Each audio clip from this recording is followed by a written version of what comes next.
All right, let's get our Facebook folks in here before it's officially time to go. Let's see, move it that way. Yeah, I guess. All right. Looks good. All right. Well, welcome in. Welcome in. It is Tuesday morning, December 13th, 2022. What year is it? And it's time for a little bit of coffee and Broncos for breakfast. I am Nick Kendell and joined by on these morning shows, Scott Kennedy out there in Atlanta. Scott, how you doing? How's the holiday spirit out there in Atlanta this time of year? I'm doing good. We've got a baseball tournament that my son picked up in Florida, so I'm like excited. All right. So we're going down. I'm heading down there Friday for a tournament with a pickup team, and I just checked their roster, and he's one of the smaller kids. No, not smaller, but there's a couple 6 foot, 200-pound kids. These are 13-year-olds on this roster, so it might be fun. Wide receivers, not that size already. No, those are future offensive linemen. Yeah. They are adults. 5'10", 145 and can fly. That's a wide receiver. These guys are 6 foot, 205. 13-year-olds. They're a little 13. Rounder. 13 makes a difference for sure. Yeah, but a little rounder. Let's say hello to some people in the chat, as I made the chat the stream a little bit late this morning. Coffee took a second. My wife switches. She's very seasonal. She'll be the first one to tell you. And she switches from cold brew to the warm hot stuff. And I drink the hot stuff all year long. So I have to make the full pot now and just a little behind. But we'll let people come in here as we're starting to matriculate through the chat. We got Jeremy Sean saying, morning, boys. As much as I'd like to hurt Seattle's draft position, I think it's probably better to help ourselves in rounds 3, 4, 5. So if we lose, I'm okay with it. But trying to win, I think that you can just follow the trade value chart to see that the difference between what would you be picking there? Pick 73 versus 77 or something is negligible. Mm-hmm. Like you would have team would throw in a 7th round pick to move around there, or like a 5th round pick. So I mean, I guess it's a positive. If you lose, you can look at it as a win-win. But I'd much rather hurt Seattle's draft position going down here. I really don't want to give them a top 3 pick. I think that's the cutoff for me. I've already made bet it's going to be top 10, top 5. Top 3 is where it hurts because you have possibly a quarterback. Seems like there's some push against quarterbacks going in the top 5 all of a sudden. And you have Will Anderson and Jalen Carter. I'd really like to keep Will Anderson and Jalen Carter off that Seahawks team. Otherwise, I'll be quite bitter. Yeah, that's one that will remind you for the next decade, possibly, that one's going to happen. So Kevin coming in says, I'm done being mad about the team. So the stages of grief, he's in the acceptance stage now. Trying to be positive. Good morning, Broncos. Nick and Scott, MHH for life. Denver Broncos for life. Kevin, good morning. Hope you're doing well. And, as Dave says, no Kyler Murray on Sunday. It might be no Kyler Murray in December, not just Sunday. Might be no Kyler Murray in August. Yeah, he might be done for a while. Yeah, really sad to see that. And that looked like a team that was beaten down yesterday. Did not want to be there. Granted, the Patriots defense have a way of doing that. I think everybody wants a second-time head coach. Everybody wants an offensive guy. But I would be okay interviewing Jared Mayo and him being a legit candidate if the Broncos are moving on from Nathaniel Hackett in the offseason. One of the discussions in last Tuesday's show, I don't remember who it was, but it was one of our regulars came in the comments afterwards, like, we don't need another reject from the Bill Belichick tree. And for me, it's not so much the Belichick tree that worries me. It's the Tom Brady tree that worries me. It's okay. This guy was a good offensive coordinator with one of the greatest quarterbacks of all time. And, Tom Brady hasn't always been the greatest of all time. It's kind of assumed. That's almost statement as a fact now. But, it was one of the hesitations I had with Nathaniel Hackett. I'm like, 1, he's not calling plays. 2, he's got Aaron Rodgers. Just look back to the coordinators, the coaches that have come out of New England on the offensive side of the ball that makes you worry a little bit. Now, it's different now. Now it is more coaching and development and the new players. It's not just, Tom Brady and a good defense. So it doesn't scare me as much as it used to. As now it would be almost, it'd be like Eric Bieniemy would be the one that would scare me, following that same logic of Charlie Weiss and Josh McDaniels going to I don't call plays and I've got Patrick Mahomes. Well, what the hell do you even have to do then? Yeah. That would be the one that would bother me more. I want somebody like the guy at Philadelphia, where we've seen the growth from Steichman. Jalen Hurts. We've seen the of Dayball. We saw the growth with Allen. Didn't just make his name off the back of somebody like that. So sorry to go long here, Yeah, but it's okay. Mayo wouldn't bother me as much in that sense that we've seen from the Belichicks of the past, because it's not Tom Brady's tree. Yeah, and the defense isn't loaded with Pro Bowl players either. I mean, you look through that roster, who? I don't even know that name. Like you have Matt Judon, who's their best player, but I mean, like your average fan probably doesn't know Matt Judon. So I think it it's would take more than that. I don't know who Matt Judon is. I haven't watched the Bills this year except the for Patriots. the Patriots. I haven't watched the Patriots at all this year. I Yeah, watched the Bills a few times. I'm like, I would have recognized that name on the Bills. I have watched the Bills. Matt Judon's good, but that's just not a star-studded defense. Did But I this think they're happen? This was trending yesterday, and it hadn't happened yet. That's awful. Bama X, for those of you listening after the fact, Bama X post the R.I.P. Mike Leach. That saddens me. That really does. That one, he was just different and refreshing, and that sucks. So hearts go out to everybody that affects, which is literally millions of people. Yeah, it is really sad. Obviously, there was controversy around Mike Leach in his career, but he was a character and an offensive innovator. And college football is better for having had him be a part of the story of the game, and not just from a personality aspect, but from an innovation aspect as well. The air raid, I mean, what he did with Texas Tech has had ramifications throughout the entire football landscape. Football's played differently because of Mike Leach. So, and obviously the interviews and whatnot, he's a pretty interesting dude. Apparently he was incredible with the media. Nobody was too small for him. He'd never big time people. He'd call in student reporters at midnight and give them a 45-minute interview and go off on like diatribes and stuff. So, Yeah, he's it's just different in a good way, yeah, not the some of these guys are so arrogant, yeah. and I think some of it's false bravado because Mhm. they're a little insecure when they realize, hey, I'm not special. This is football. This isn't Yeah. rocket science, or some of the stuff that Nick does on the side that actually takes talent. This is I don't know about football. that. That he was that's a shame. Yeah, it's really sad. No doubt, and just a bummer. Rest in peace. Thinking about his family as well. He leaves behind, I think, a couple kids. But I know for sure a wife. So we got sunny days coming in. Not to go from sad to happy, but the smiley face coming in with the coffee and thumbs up and hearts. Good to see you, sunny days. Doug Freeland, good morning to you, Doug. We got Peter saying, "Eat, sleep, and breathe Broncos." Well, that's I essentially what Scott started and I do dreaming here. Broncos. Sometimes that happens now, and which is strange. Normally, I'm having dreams I'm still like in high school or middle school or college. I'm always 12 to 20 years old in my dreams. So anything new coming in means it's making an effect here. More of a nightmare from what we've seen these past couple of years. But thank you so much, Peter, coming in. We got Rob saying, "Good morning, gents. The beat MHH team, assuming he is cleared, does Russ sit the rest of the year?" This is a good question. This is something. So, episode today, what are we looking for down the stretch? Do you think we will see Russell Wilson again this season? Is it best to see him again this season, or is it something where you're out of the playoffs, he's dinged up? Maybe it's best to put him on ice for next year. I don't know how serious it is. I mean, the hematoma or something appeared looks worse than actual could be. I mean, you've seen, boxers get small cuts and they bleed like crazy. So anything over Mhm. here, that doesn't necessarily say the severity of the concussion. If it was anything in the realm of what Teddy Bridgewater faced last year, then no, I don't want to see him again this year, at all. If there was a quarterback that would you could count on it, like, hey, maybe we want to get him some reps and up his trade value or blah blah blah, something like this, and okay, that makes more sense. Um, but if it was just a minor concussion, a week out, there'd be 3 games left. Take this week off and play in the last 3. Then yeah, he could play again. But I don't know the severity of the concussion. The one that Teddy Bridgewater got was scary.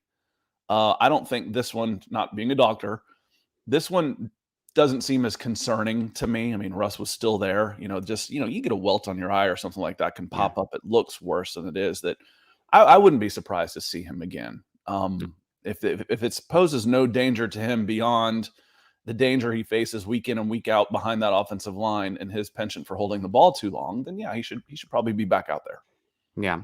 And just some context for that Teddy Bridgewater one, I believe it was the second one of the Mm-hmm. season, and this would be considered Russell Wilson's first. So if he does play again this year and he gets a second one, we'll see it next year. But right now, I think it's definitely a possibility. We'll see him again. I think ideally he wants to play again, and this team has some good vibes going with the offense. I mean, just a little bit, but enough to be like, hey, we put up some points. They scored 21 points in 4 minutes in that last game. So I think he'll want to be out there. Also, especially this week, this Cardinals defense is one of the worst in the NFL.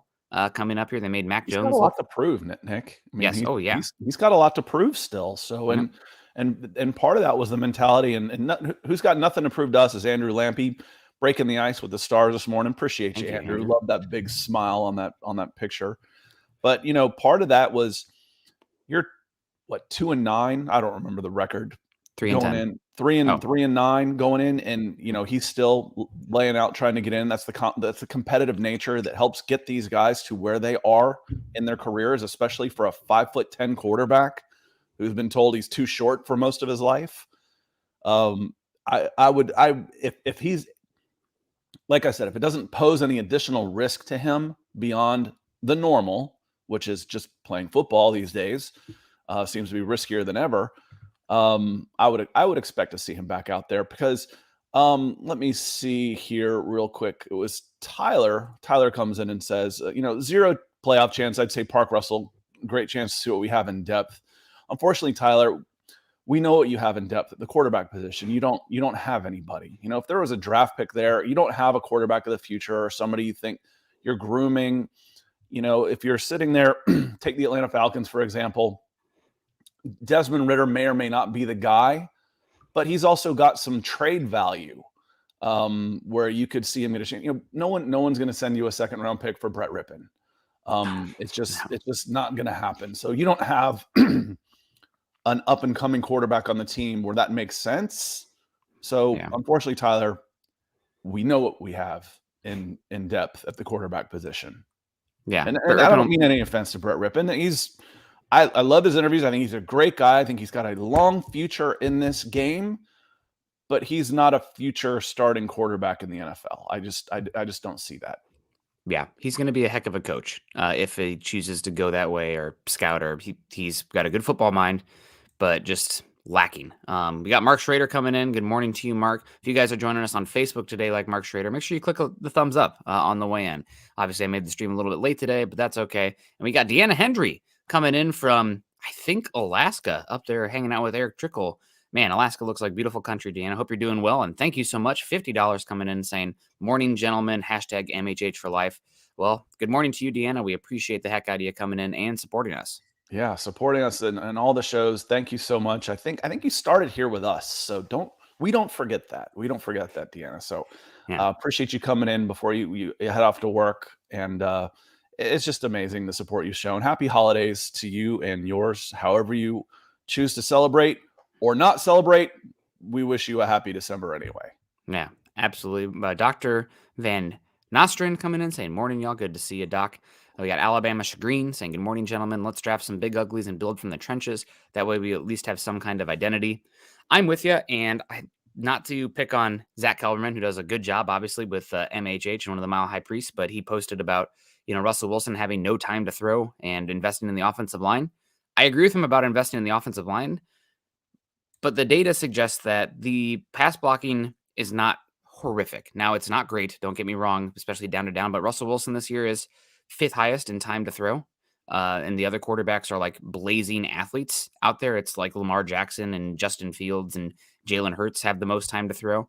And those are it's because what that tells me is a flawed stat, Nick. It is a flawed stat. They're creating the most time to throw. Yes. They're holding the ball the longest. It doesn't necessarily mean they have the most time to throw. And I can watch that running game and tell you this offensive line isn't worth a damn. And that's exactly what I was going to say. I agree with building the trenches, but it's not from the perspective that the offensive line pass blocking is horrible and can't do anything because of it. Now, there were some plays in this game where they were bad, no doubt. Guys getting beat. You're going to expect that with the the lack of starters out there. My biggest thing is the run game. I think you have to build the run game infrastructure. Hello, Nick. Everyone drink. He's been saying that for 3 months now. But I think it has more to do with just and building identity with the run game versus the pass protection. And that's one of the things I want to talk about here, Scott. Down the stretch here, are any of these offensive linemen outside of Quinn Miners, who will be here next year contractually, but are any of these guys salvageable to the point where you would consider them coming back next year if they play well down the stretch based on what they've already done so far this season as well? How many of them are we going to see? We've talked about Ian Fleming. Hello, Can't. 007. Cam Fleming. Cam Fleming. Yeah, he was on 1.2. He was on a veteran minimum. He's definitely a re-sign for me. I don't necessarily want him as a starter, but he hasn't been bad as a starter. I think he's I'd league offer average. him, I'd offer him 3, and say, which would be good backup money, and then try and upgrade there. Wattenberg's okay. He'll be okay. He'll be on the team next year. Give him another year, and can he help push at the center position? But again, I need somebody else in there. I've said the number 6. I want an investment of 6 players. Yeah. 3 draft picks on the interior line and or tackle. Most people just call those offensive linemen, Scott, and 3 free agents. But for me, it's the real problems. As much as we talk right tackle, the bigger problem for me this year has been center and left guard. Thank God. Yep. You said it. I know, but people will scream tackle, which they probably should. But I think it has as much to do about Garrett Bowles and his contract and how that's set up as the revolving door at right tackle. Personally speaking, and we got Lawrence Rivera coming in saying, "What's up, guys? It's been a minute." Well, good to see you, Lawrence. But I honestly think we're gonna cause Russ to retire. Did you see how Travis Kelce was talking about him after meeting him? Not to mention being a stepfather. His life is hard right now as fans. We really haven't made it easy, and I get why, but still, I don't think he's going to retire. I mean, you see him out there giving it all. I think he's still got a lot of competitive spirit out there. Another season of this level of play, maybe, that breaks his spirit, but I can't imagine that right now. But we'll see. And I did not see what Travis Kelce had to say. He's not retiring after this season. No. He signed a contract that may make him retire a Bronco, but he's not retiring after this season. And hard is relative. There's times, it's amazing how you get used to your station in life, and it seems like the same things that stress you out don't change no matter where you are on the socioeconomic ladder. I'm not being respected. I feel worthless. That type of stuff weighs on your mind. It weighs on your emotions, whether you're making 25 million or $12 an hour. It weighs on you. So, but hard is relative. He still has it pretty good. But from a professional athlete standpoint, I think Will Muschamp was the one. He was about to get fired at Florida. He's on the hot seat. And he's like, he kind of looked up. He's like, "Hey, don't worry about me, man. I'm paid well. I got a gorgeous wife. I got a contract that's going to set me up for life. I'll be okay." Yeah. And that's the perspective. But it is hard. These guys are. It's the professional pride. You get used to the stuff, the stuff that's around you. I always say you never have any more money. You just have cooler things as you get older. So it is relative. I wouldn't say it's hard, but his professional life has been difficult this year, without a doubt. Yeah, no doubt. Back to the offensive line here. Not with that money. Not this year. Back to the offensive line. Dalton Reisner probably will play this week, but I'd be curious if you wanted to give him another week to get Netani Moody out there at left guard. I thought the offensive line looked a little bit better with him out there. And there was talk about him this offseason prior to the season kicking off that he was competing for that right guard spot with Quinn Miners before Quinn took it and ran with it. I want to see if Moody is a potential option at left guard next season that you could maybe, obviously you want to have more stable known quantity there at left guard, but maybe Moody getting some reps changes the perspective some. Does he have one more year? I think he does have one more year. Yeah. So the discussion on that was, it was funny. One of the guys that works Falcons down here, he does the Locked On. He's like, if you're out here spitting draft takes, I would expect you to know the difference between a wide zone and a gap scheme. And I might know concepts of it, but as someone who spits draft takes, I don't really care. He's like, while you do these things and you're then pining for guys who can't move. And we were talking about offensive linemen, and it was on Twitter. And I didn't respond, but I said in my head, I'm like, I just make it real simple. If they can't move, I don't want them. Yeah. But the other part of that is can they hold up at the point of attack? If that to me is even more important. If you can't, if you're getting blown off the ball, I don't necessarily care that you can get to the second level. So job one, can you hold your own at the line? Two, can you move? Can we use you in different schemes in order to get out there? The question on Muti was his mobility, not his at the point of attack.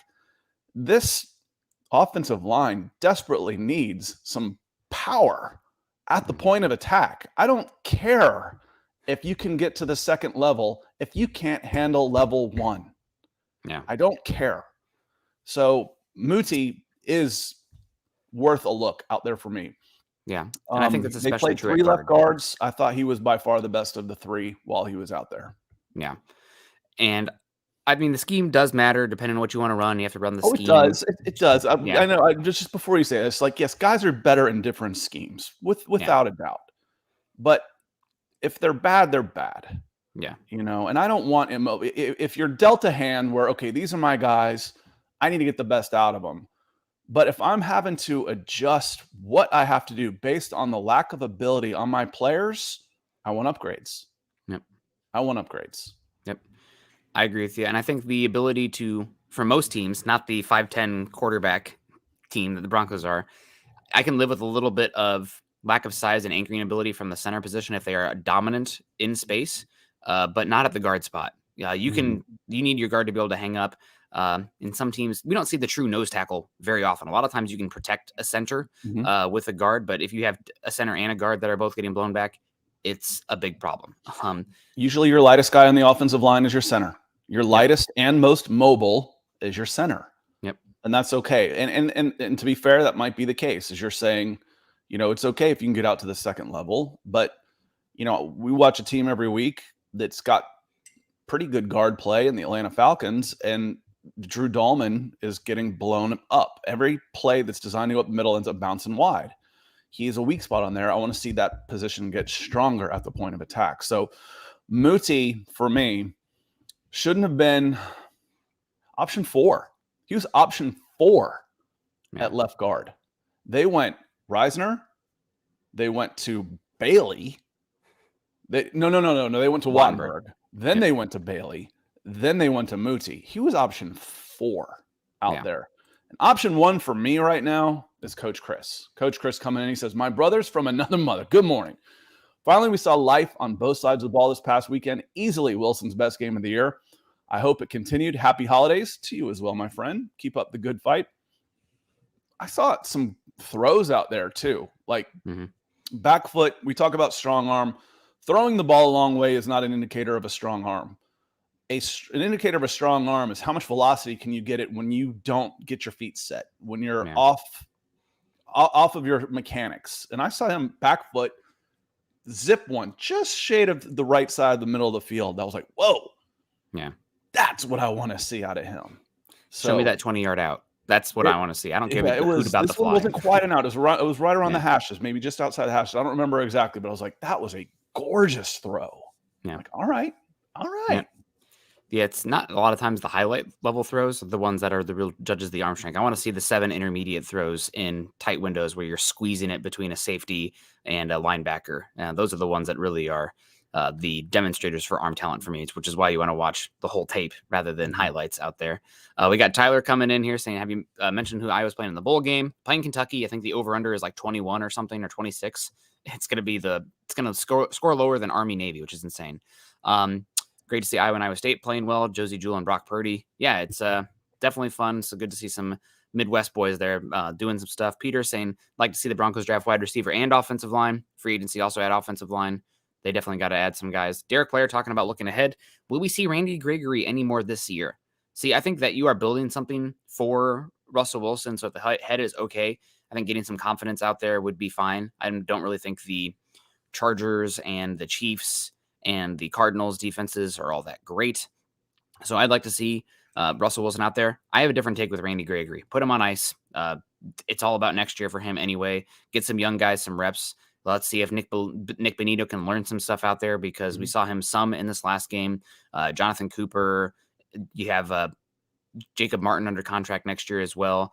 So I would not want to see Randy Gregory at all this season to risk him getting injured next year. Ice up, get yourself healthy, and you're playing for a lot of money in 2023. So go out there and play. Yeah, he was a low cap hit this year, but he's paid handsomely next season, and he can get out of it the year after. It was a 2-year deal. I don't want to talk about this 70 million stuff. It was a 2-year, like $28 million deal, and I think 16 of it is next season. You need to get your return.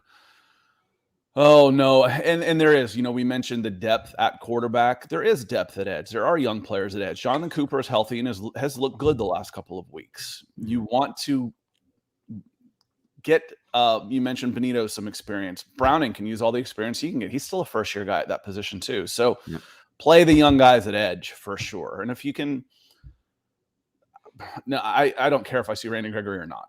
I would lean towards just whatever it takes to keep him healthy. I don't care if, we need to get him some reps. Why? Why? No, we don't. He might be in a completely different defense next year. The whole staff could turn over next year. He doesn't need to get familiarity with Eberro's system. No, I don't care. And then in 4 weeks, you're off for 4 months. 100%. We're on the same brain here. Michael coming in saying, good morning, Nick and Scott and Broncos for breakfast. Good to see you. Our guy Patrick out there in Hawaii saying, I hope they let Russ rest and heal up. Let the young boys try it on. Scott kind of already talked about this a little bit. I'm sure you're responding to this, but if the Broncos had like a 4th-round draft pick from last year that was a rookie player or a formerly highly invested player that maybe you could flip for, like, let's say you still had Drew Lock out here and you still had years of control left, maybe you play him, A, to get him experience, B, to maybe flip him in the offseason for something and reset that cheap rookie contract on the back end behind Russell Wilson. But it's Brett Rippon. This is the last year of his contract. He's been a practice squad guy for most of his career.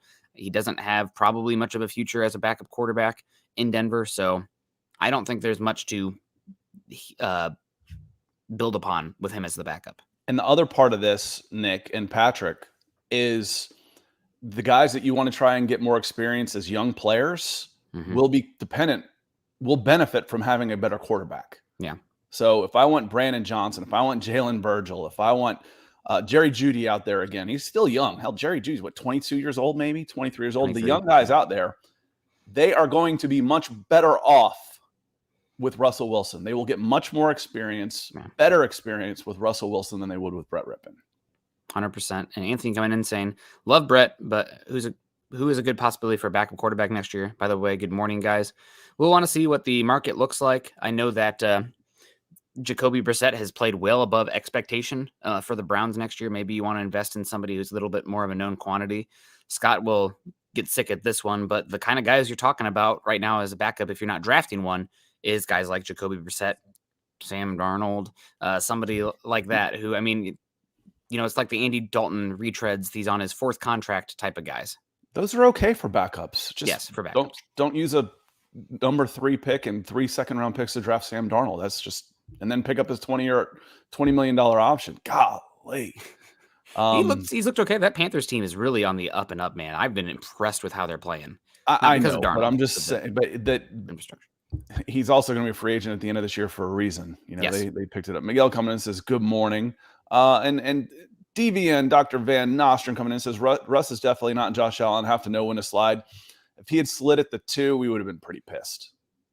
There would have been a lot of anger going towards him if he slides at the 2 when he's got a chance to put his head down and get in there. It's just unfortunate.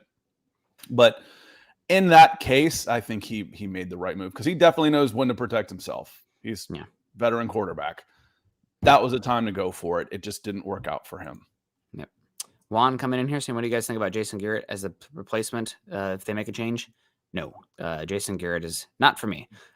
Failed spectacularly as the Giants offensive coordinator and now working in TV. Stanford said they didn't want him. They're hiring the Sacramento State head coach, which what a jump for that. I don't even know what the name is of the head coach there, but good for him.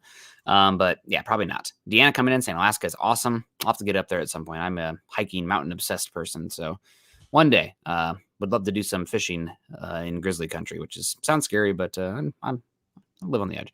Todd Smith, as much as you can. Howdy Broncos country. Good to see you, Todd.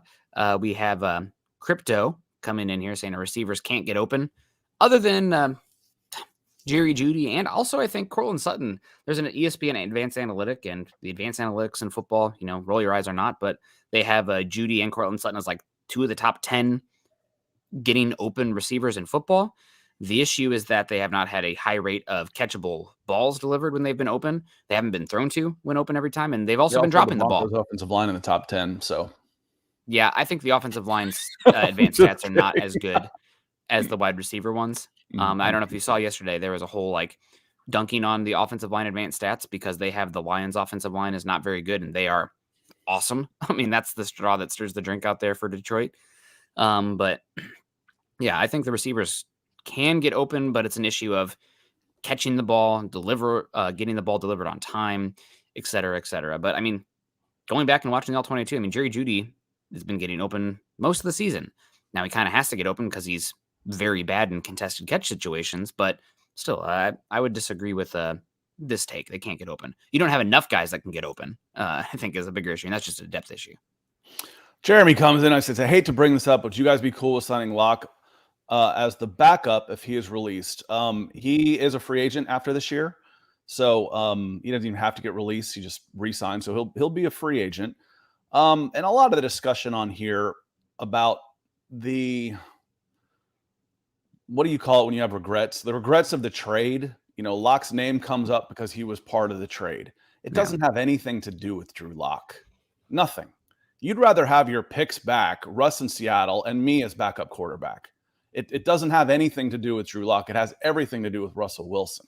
Yeah. And the only reason anybody still talks about Drew Lock at all is because he's a former Bronco. If you're going through there's probably a similar situation with another quarterback who has gone through, the Sam Darnold, except he was a very high draft pick. And, it's not even a discussion. Drew Lock's name does not enter Broncos fear if he wasn't already a Denver Bronco, because he hasn't done anything to prove that he belongs on the Denver Broncos. So the Drew Lock talk has nothing to do with Drew Lock. It has everything to do with the regrets of the trade of Russell Wilson. So yes, you would rather have Drew Lock in your picks back than Russell Wilson right now, without a doubt. Like I said, you'd rather have me with a clipboard and a helmet on as a third string practice squad guy and your picks back than Russell Wilson. So it's about Russell Wilson, not Drew Lock. Yeah, and takes two to tango. I can't imagine Drew Lock would want to be back in Denver right now. Probably it's best for him and the team to go separate ways right now. Just a little bit too fresh there. Expectation, et cetera, et cetera. Just better for probably his football career to go elsewhere and somewhere where he's probably maybe, a chance to get some starting reps versus here where he will obviously be the backup quarterback next season. Whoever's brought in next year is obviously the backup quarterback. And I think there's still enough. Drew Lock's still young enough where there's a shot. It's not like third contract, fourth contract veteran quarterback that you're bringing in. We got Moody coming in saying you will soon hear news about Moody. Well, that's Mama Moody, I believe, coming in here. So hopefully we're hoping to see him down the stretch here at left guard. I think 1 year left of his contract. I've been searching last night via all your infos to give you my last gift of token of appreciation. So, makes it sound like that Moody might not be a Denver Bronco for much longer, is what she's saying. And again, Mama Moody, he was fourth at left guard in this pecking order. That speaks. Yeah. No, he was fourth. Yeah. It went Reisner, it went to Wattenberg, it went to Bailey, it went to Moody. Yeah. In 1 week. That's how it was. When Reisner was out, they put in Wattenberg. When Wattenberg wasn't cutting it, they put in Bailey. When Bailey was getting his ass kicked, they put in Moody. That's 1, 2, 3, 4 over the course of a week. So that speaks volumes to me. Like I said, I'd rather deal with somebody that can hold up at the point of attack first. If he's got other limitations, okay, let's deal with him. But if I can't handle the point of attack, then it doesn't matter what else we can do. Yeah, Butch Berry question marks. I think if and here's the big one. Sorry, I didn't see this one first, but Ms. Moody, Mama Moody says, "Hi family, thank you for always being here for me to listen to. It's always been happening. Moody's been really quiet about things, and we kept quiet about things. It's being a good pro. He's been the best in all of them.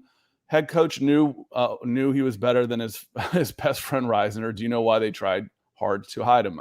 I don't.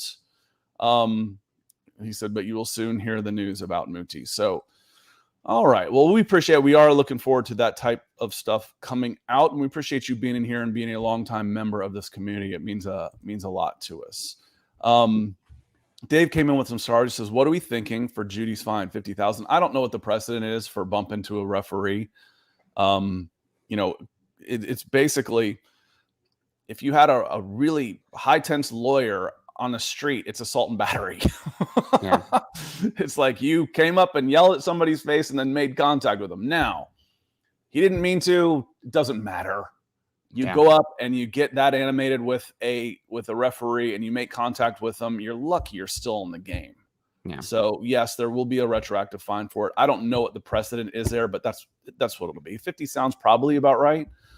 And all of those, I'm pretty sure all of those fines, I don't know who gets to choose, but those fines go to charity, is my understanding on that. So there's not a conflict of interest like there is with your local police department. When they give you a ticket, they keep the money. That's how they fund their business. The NFL's not like that. They send theirs to charity. Well, so you're just saying that Jeudy was in the holiday spirit and looking to make a charitable donation is what I'm picking up from this. We got Keith, Keith coming in here saying, can coaching fix the offensive line or changes needed regardless? I think no matter what, Butch Berry's going to be out. The regression of the offensive line across the board has been pretty poor. And I think that Butch Berry, I'm curious if how Moody has anything to say about him as well. But that's one that I think there'd be change regardless. I'm assuming the whole staff is out on the offensive side, but for sure, offensive line coach Butch Berry. We got Paul coming in saying good morning from Spokane, Washington. Broncos for show out there in East Washington, close to Coeur d'Alene. Beautiful area. I think John Elway has a summer home out there. Dr. Van Nostrand coming in here saying, does coaching staff have problem evaluating talent? Cush over Glasgow, no Moody, no Alberto all season. I've heard some rumblings that it's not always the coaching staff that's picking who's out there on the offensive line, but rather the quarterback. He's having a large input on what the starting offensive line looks like, has been what I've been told from multiple unconnected people. So, and I think that's specifically true to Cushenberry over Glasgow. I can't speak to how the offensive line has gone from there. But Russell Wilson it's not just coaching staff as far as who's playing right now. I do think Russ has a huge say in what they run and who's playing. And I'm not going to judge somebody based on what I see without all the information. Like I've said, I kind of came up with that this year, this phrase, but it's like questions are easy, answers are hard. So I have questions. Why? Why isn't Alberto? Maybe Alberto is late every day to practice, mails it in, bad attitude. I don't know all of those things. Those are the questions I would have. And you might not get those answers right. You're not going to get those answers on the record. You're not going to learn anything from that. Oh, Alberto's been great, been really working hard. He's going to have to be more consistent. We're really excited about Alberto. Blah, blah, blah. Coach speak, you're lying. That's okay. I have those questions. We're not going to get those answers. So I'm not going to say, hey, you guys have a real problem evaluating talent, because we don't know all the information. There's several things that go into playing. There could be little injuries we don't know about that they don't talk about. There's a zillion reasons it could go into one player playing over another. Yep. Yeah, it's definitely have questions. Greg Smith coming in saying, good late morning Broncos for breakfast. Well, we're glad to have you here. We also got James Hyatt coming in saying, bring in someone who can pass rush. Competition is a good thing, talking about the offensive line or the pass rush there. No doubt about that. Never had too many pass rushers. Absolutely, that's true. And especially if you are looking at the way with Randy Gregory's contract, you are set up right now to maybe be taking another pass rusher early in this cycle. It happens with Draymond Jones. Deshaun Williams is a free agent. This team, if the best player falls to them and it's a pass rusher, then they need to at least consider it in the draft early, because it is such a valuable position. And with Randy Gregory's contract, he might need to go cheap and young ascending if you move on from him after next season. So it's so dirty when you say that. Move on from somebody? No. Cheap and young is Nick. Well, it can happen sometimes. That's you though. You're cheap and young. I'm old, old and expensive. No, that's Scott, you're young at heart. Rob coming in, Nick, love to see you and Zach do a show. You're both great, but you have such different viewpoints sometimes. Love to hear you guys chat. Maybe one day. I don't know. I'm pretty independent in my thought process here. I try to overall listen to the landscape of the league, and I watch in the off season once. So this is how much of a psychopath I am in football. I'll do all the draft stuff, and then once like the draft is over, then I start to find coaching clinics to figure out all the scheme stuff that's going on right now. So that way, like, there's a lot of really good coaching clinics out there. Scott's. No, the squirrel's back at my window, so he knows I'm about to start talking about simulated pressure, and he's trying to get in there and say, yeah, showing a fake blitz, simulated pressure. Like I said, most of this stuff's been around for a zillion years. They're just changing the terminology on it. And the body types, no doubt. And Mama Moody coming back in saying money has been everything, not victory. Example, whatever amount of money has been invested in a player, it's a must-have player to play. Moody cannot play ahead of Reisner, Wattenberg, Bailey. They all paid more than him.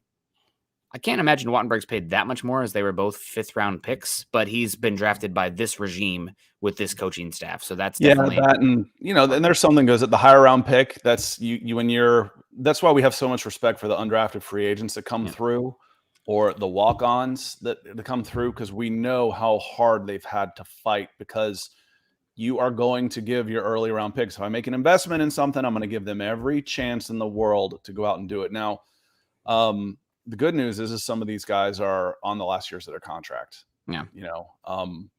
And Reisner, and that could be part. That could be part of the problem, is if your position's safe like that, that's when the competition is shot, it's not good for the team. It's not good for the team at all.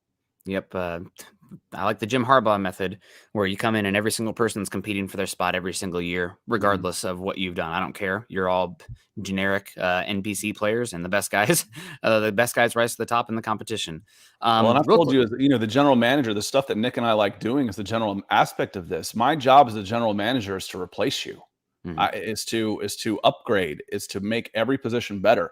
Your job is to make yourself indispensable, from a monetary standpoint, from a on the play standpoint, where I don't want to be playing against you, but my job is to replace you every year. I want to do better at this position. Can I? All right, well, let's see.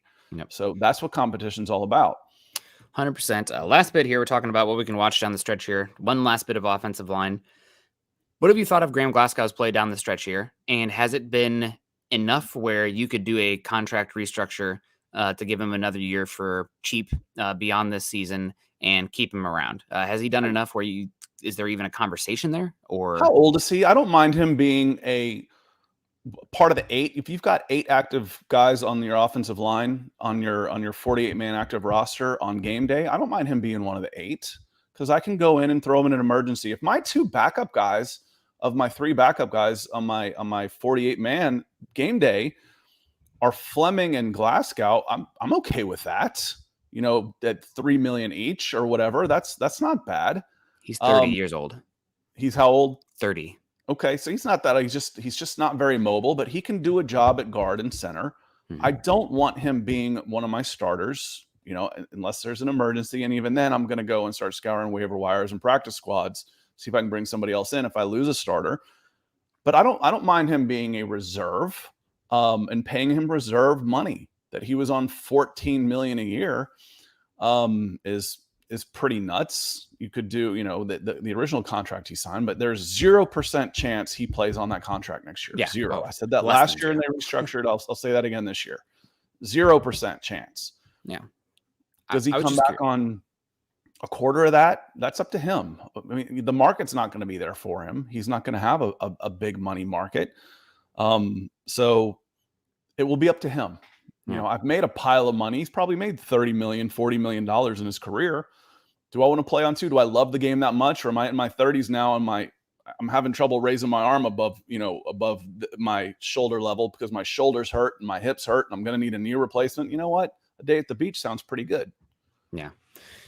I'd be curious. I think right now, with how big his contract is and the difference between what he's paid versus his output, there's probably not a middle ground that you can find with him to restructure that contract unless you add years to it. which again for a 30-year-old backup, I think he's looked okay at center.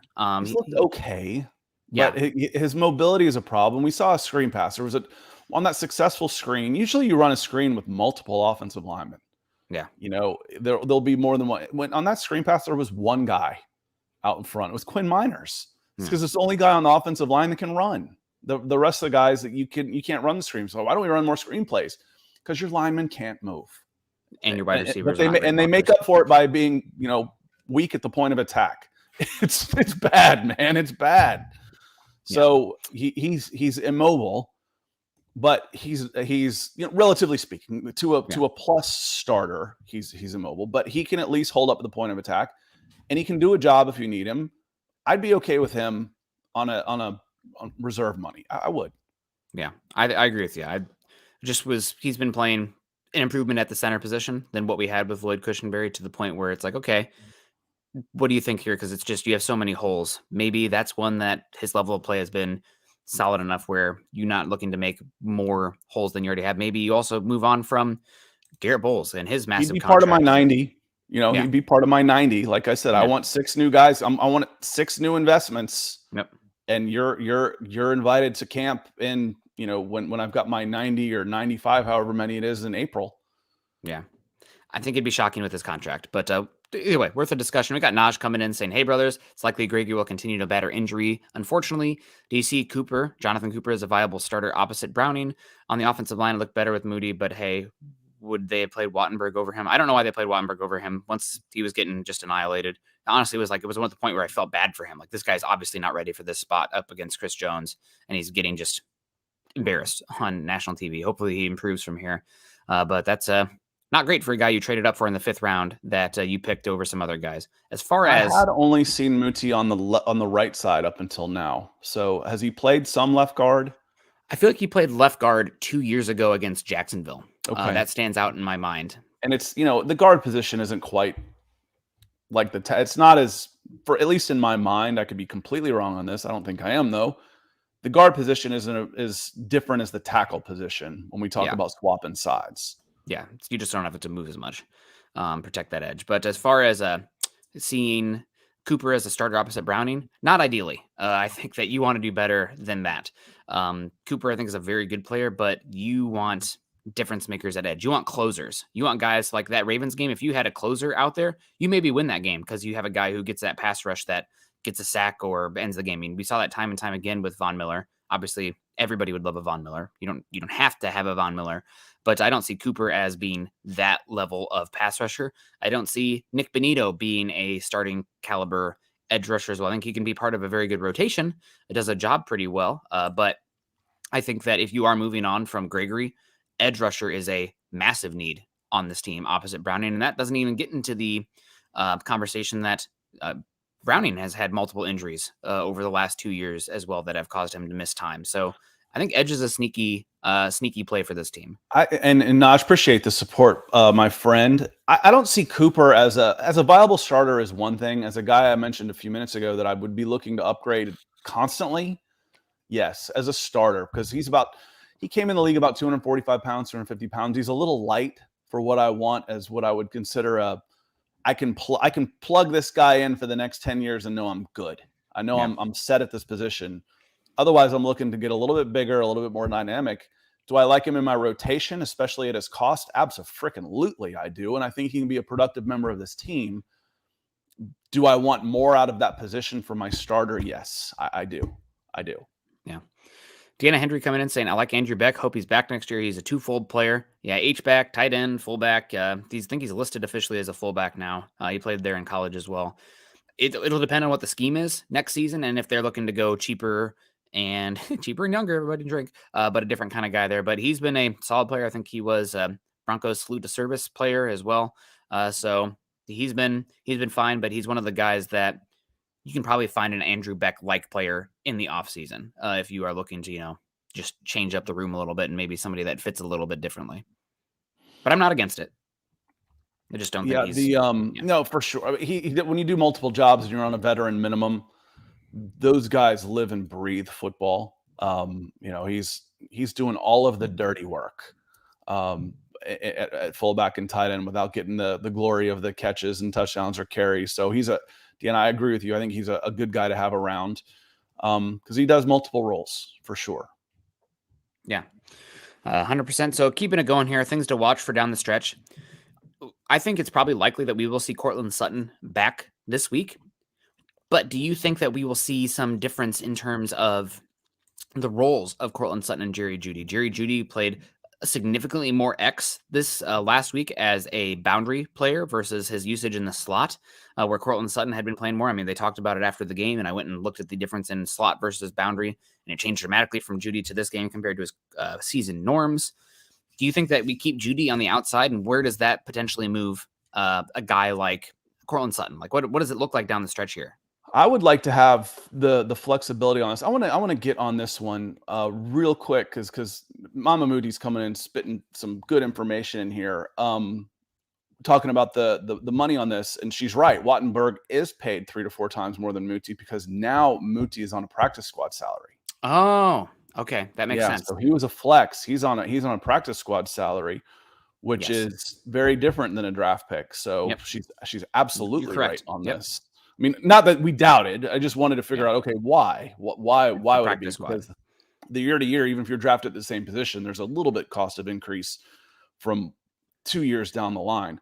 But Moody's on a practice squad contract right now. That's why. And hopefully, depending on what happens here, the news could be that he gets signed to the 53 or, flexed on and off. So hopefully the news that she's referring to here is that he's getting signed permanently to the 53, which will give him that raise up into, at least for the last 4 weeks of the season, will give him a 3x type of raise. So thank you again for the information. And she says, you won't see Muti today. Okay, well, maybe not.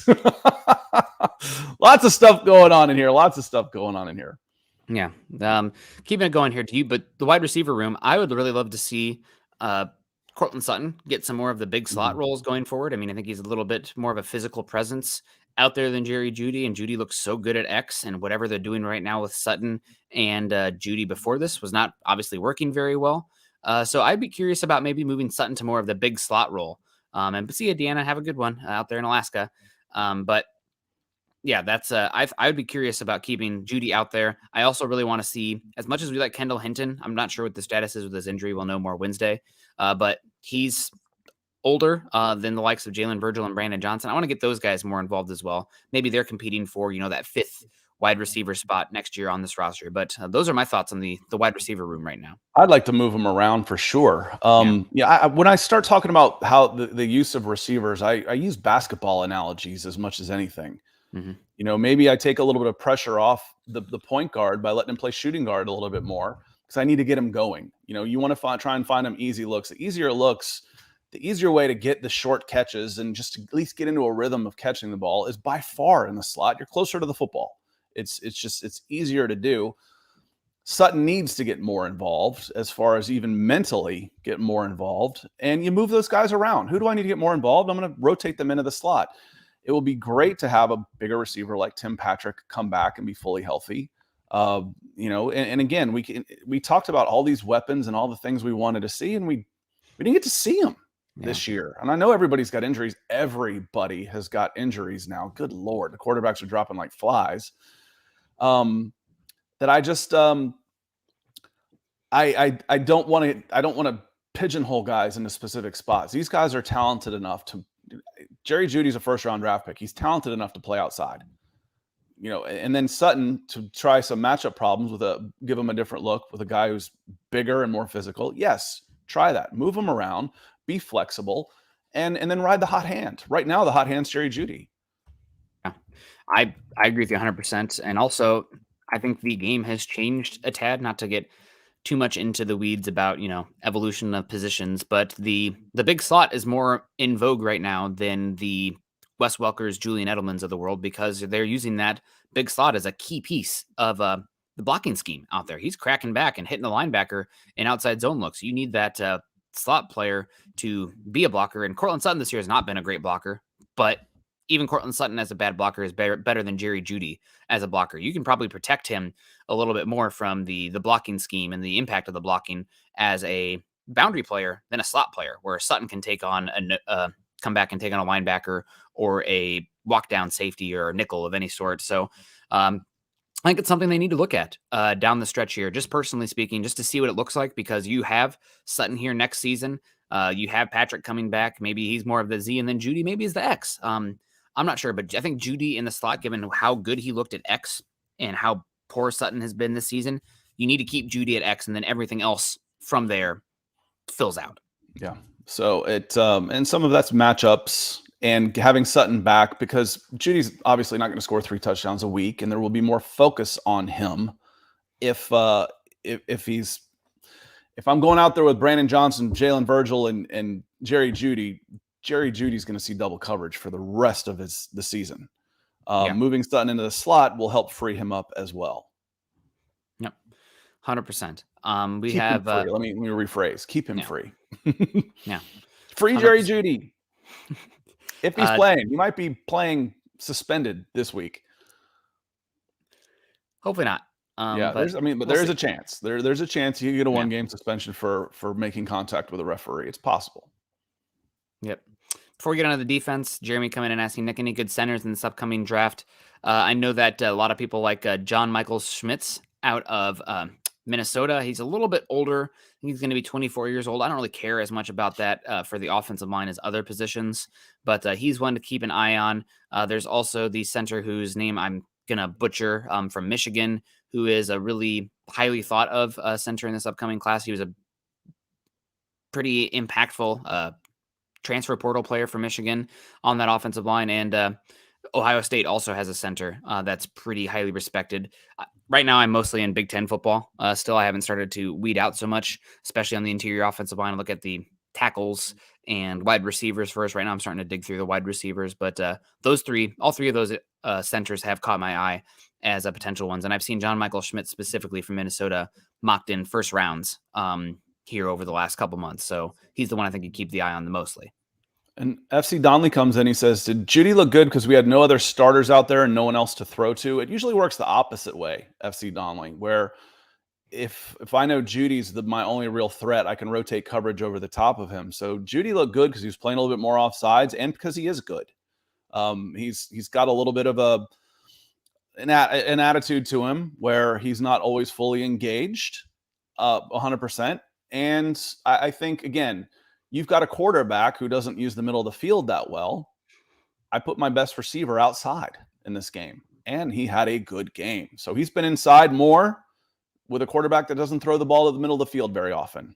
So that's one of the reasons. But typically, you're being the only starter out there means it'd be easier for him to get shut down. Now, if you're in a huge passing attack where you're throwing for 400 yards and 4 touchdowns every game, and he's getting ignored, then you can say, okay, he got the attention because these other guys were gone, but nobody's been putting up big numbers. Nobody else has more than 1 touchdown this season. Jeudy came into the game with 3 and finished the game with 6. He's been your best receiver this year. Yeah. Yep. Moving on to the defensive side of the ball. What am I looking forward down the stretch here? I would love to see Caden Stearns out there, but at this point, you might just keep him on the injured list because of the hip issue with him. So we'll see what happens with him. Obviously, I think this is the last ride we have with Kareem Jackson at safety here. So you're probably looking for safety. Probably will be Caden Stearns next year.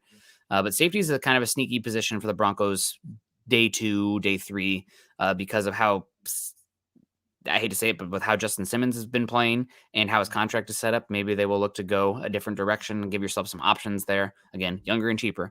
But the one guy I'm really looking forward down the stretch here that could really change the offseason direction of how this Broncos team build is Damari Mathis. I've been impressed with him on the boundary. I know that I've been giving Eric a hard time because he's been harder on Damari Mathis, but I think he brings a physical presence to the outside. I'm not sure if his long-term best fit is on the boundary versus the slot. Given how physical he is, you need a freaking fighter at the nickel these days, and that's what Quan Williams is. But Quan Williams is probably only here next season and then question mark. But the guy I'm most excited to see what Damari Mathis does down the stretch, because if cornerback's a need, it changes the conversation with Ronald Darby.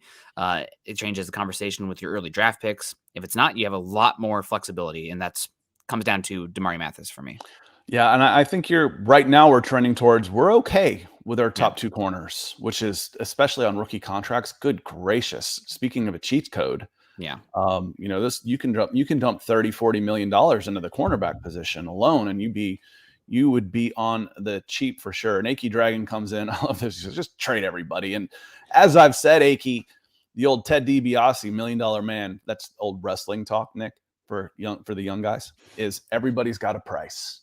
So, the only guy who looks untouchable from a team building standpoint on this team right now looks Pat Surtain, until someone comes in and offers you 3 first-round draft picks and you say, bye, Pat, thank you. You were awesome. But that won't happen. No one's going to overpay to that type of level. But yeah, everybody's got a price, man. Everybody. I'll pick up the phone and listen. I might probably going to tell you no, but I'll listen to anything, man. yeah, yeah, absolutely. Any other thoughts on the 3-10 defense? team? Yeah, Everybody's available. yeah, yeah, absolutely. Oh Totally my free. God. She wasn't kidding. Mama Muti. I said, I guess YouTube was going to be a little bit easier. She said she wanted to come in here and come over and wanted to show a donation. Good gracious. She wasn't kidding. Coming in red with $500. You rock. You kick ass. That's just awesome it's awesome for us, awesome for the show. It's awesome for everybody else that enjoys the show, because it helps keep the lights on and keeps my forehead nice and shiny and keeps Nick in these awesome sweaters. Yeah. Holiday spirit there for sure. God, that's a huge one. That's I don't even know what to say. God bless. That's that's incredible. Thank you so much. We really appreciate you, and hopefully we will keep you around with your son Natani playing more down the stretch here, because it was impressed with him. Also, that holding penalty that they called on him, BS. That was a terrible call. Not to not just saying that right now, but that was a bad one, and I think anybody with offensive line background would tell you that as well. So that's hopefully we get to see him down the stretch, and he can make the conversation for this offseason. We talked about Damari Mathis changing things with the perspective of team building on the cornerback position this offseason. Maybe you see the same thing with Moody at left guard. Maybe he does enough where you still probably draft somebody for the long-term development perspective, but he could definitely be part of the conversation next year at left guard. And God, I am dying for some ass kickers up front that really displace people at the point of attack and just bring a physical presence, because we have not had that on the offensive line. And Moody out there, he can do that. I think when Moody was first drafted, Shelby Harris said he was the strongest player he's ever gone against, just as far as his punch goes. So hopefully we can harness some of that raw ability and strength and see him down the stretch. Yeah, like I said, my job one is, can you handle the point of attack? Glasgow isn't the most mobile of guys, but he can, and I thought he was an immediate upgrade over Cushenberry. Yeah. Muti, if there's a knock on him right now, it's probably his ability to get to the his lateral movement, knock to the side. I haven't seen him play a ton, to be honest with you, but can hold the point of attack. That's improvement, y'all. Mm-hmm. That's improvement. So again, thank you for and not just doing that, but taking the effort to do it, asking questions. How do I make a donation? How do I and changing platforms in order to go and do it? That's just, it means a lot to us. So thank you very much. Yeah. Please give Eric some Christmas gifts. Yeah, Eric's a good one. No doubt. He's out there in Hawaii, Alaska with our supporter Deanna Henry. But guys, we're at 1 hour and 3 minutes, and I don't think we're going to be able to top Mama Moody coming in there like that. Any final thoughts on the defense? Okay, well, final thought from me on the defense. I would love for the Broncos. I know that there's some talk that maybe Peyton doesn't have the authority to be giving out contracts right now, but I would love to lock up Alex Singleton for the next 2 seasons on a similar contract, and just and exercise the restricted free agent tender on Jonas Griffith, and keep those 3 as your stack off-ball linebackers next season. Because linebackers, that's what they play. Yeah. Singleton, he's going to get a raise. So you're going to have to. Why can't I find him? I figured he was Singleton. I mean, he's on 1-1. Yeah, he's really on a cheap. veteran minimum deal. Yep. He's gonna get a 5 to 7 from somebody. Would you want to pay him? Would you give him a 2-year deal worth 10 with 8 guaranteed? I wouldn't. I think you can find him another one like him. I think if he wants to come back for 3.5 over 2 years, then God bless. I would love to have Singleton back with Josie Jewell. I think they both really enjoy each other as well. From what I'm gathering, they've their best buds this season. But I'm not looking to pay the linebacker spot $10 million. Yeah, Jules' cap hit this year is 4. It's 3.8. Singleton's going to look for similar type of money, and he'll get it on a free agent market. He'll get it. I would love to have him back. I'm not paying him $7 million a year. I'm not paying. There's very few linebackers I'd be paying that much money, but would love to have him back. He's played really well with Jewell, and he's been great. And also, God, we're talking about playing the Cardinals this week. I just need to get on the soapbox here real quick. This Cardinals defense is one of the worst in football in EPA per play and DVOA. How many first-round linebackers do they have, Scott? How many first-round linebackers on that Cardinals defense? Too many, probably. Two of them. Zaven Collins and Isaiah Simmons. And yet they're fielding one of the worst defenses in football because they can't get after the passer and they can't cover anybody on the boundary. Do not use your premium resources at safety/linebacker. God bless. Yeah, I don't know, but $10 million into your inside linebacker, that's not too much money. On a $220 million cap, that's okay. I would still probably be looking to spread that elsewhere. I'd rather pay that on the offensive line or another defensive tackle, or to use that for Draymond Jones than pay that much for the linebacker. I'd give him the Josie Jewell contract and be happy with that. So, if he wants that, that's great. I mean, but that's 4. That's not too far off. That's not too far off. Yeah, he's on 3.75 this year. Yep. And I'm assuming it would accelerate next year. Yep. On his cap hit, so that's similar money. But yeah, the young guys that we want to see, step up is a reason why we talk about the difference between why you want Russell Wilson playing and why you don't want Randy Gregory playing. One, Russell Wilson will help the other young guys show out. I need if I'm going to test my wide receivers, I need a better thrower out there. And Russell Wilson's a better thrower than Brett Rippon. I don't think I'm saying anything too controversial here. But you've got a lot of good young edge players. I would like to see them play, and I've got no upside for Randy Gregory playing. So that is a place where I would like to see the young guys go often. And Nick Benito, Cooper's playing well. I've enjoyed watching Jacob Martin to a certain extent, and see if he wants to play for another contract. And then Baron Browning can use all the experience that you can get him. Yep, 100%. Colin Wood saying, I love how all the blood drains from Scott's face when Nick said something about DVOA. I still can't remember what it means. It's defense adjusted value over average or something. Yep, you're 100% correct. That's right. So it's a tool. It's a tool. It's more information stuff. It's just when you start ripping off like 3 of those acronyms in a row, it starts sounding like you're singing your ABC song. Don't ask me to do the ABCs backwards. But Richard Miles coming in. Morning, guys. Goodbye, Richard. We're getting out of here. Patrick also giving me the hint. Nick, it's time to get out of here. Choose compassion and kindness and drink coffee. That's might steal that one. Hello, Big Ern. Good to see you. Good morning this morning, Ernie Mays. Yeah, Ernie Mays as well. Good to see you. But guys, we got to wrap on up and get on out of here. Make sure you guys are following Scott and I on Twitter. Scott is at Scout Kennedy. I'm at Nick Kendell MHH. Also, make sure you're following us at BFB_pod and at Mile High Huddle. If you haven't done so yet, join our Facebook group at facebook.com/Mile High Huddle and facebook.com/Mile High Huddle pod. And please subscribe, like, and share on YouTube as the ticker says underneath. Make sure you hit the thumbs up on the way out. And we appreciate the heck out of you. Thank you to everybody who came in and supported us today. Coach, Mama Moody, of course, Deanna, Lawrence. I'm sure I'm forgetting some people as well. But Miguel you guys was in there too. Miguel. Yeah, thank you guys so much. Andrew Lampy kicked us off as well. Yes. So everybody coming in and everybody in the chat, 99% of you. The one person who's signed in with 6 screen names that I keep having to ban, just go away, dude. Go away. Everybody else, we love you. Well, we love you all. Make sure you guys are choosing kindness and compassion. Have a great rest of your Tuesday. Scott and I will see you tonight. Have a great one. Go Broncos.